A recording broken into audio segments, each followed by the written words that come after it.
बहुत समय पहले की बात है। एक जंगल में मेंढकों का झुंड रहता था। एक दिन सभी मेंढकों ने यह तय किया कि आज वे जंगल की यात्रा करेंगे। सभी मेंढक यात्रा के लिए तैयार हो गए। यात्रा करते हुए समूह में से दो मेंढक गहरे खड्डे में गिर जाते हैं, जिसके बाद दोनों मेंढक बाहर निकलने का काफ़ी प्रयास करते हैं, लेकिन दोनों में से कोई भी बाहर नहीं निकल पाता।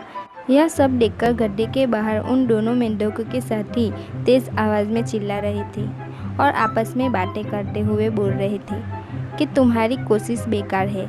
तुम कितनी भी कोशिश कर लो, गड्ढे से बाहर नहीं निकल पाओगी। गड्ढे में मौजूद दोनों मेंढकों में से एक मेंढक गड्ढे के बाहर सभी बातें सुन रहा था।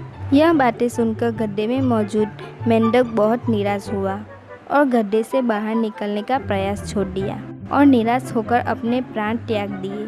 परंतु दूसरा मेंढक अभी भी पूरी तरह से गड्ढे से बाहर निकलने की कोशिश में लगा हुआ था और गड्ढे के बाहर मौजूद सभी मेंढक उसका मजाक बना रहे थे और हंस रहे थे। बार बार प्रयास करने के बाद दूसरे मेंढक ने एक लंबी छलांग मारी और गड्ढे से बाहर निकल गया। समूह के सभी मेंढक यह देखकर हैरान रह गए।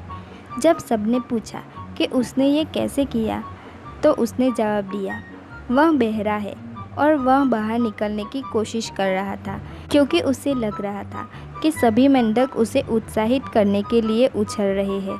तो इस कहानी से हमें यह सीख मिलती है कि हमें जीवन में किसी की भी नकारात्मक बात नहीं सुननी चाहिए।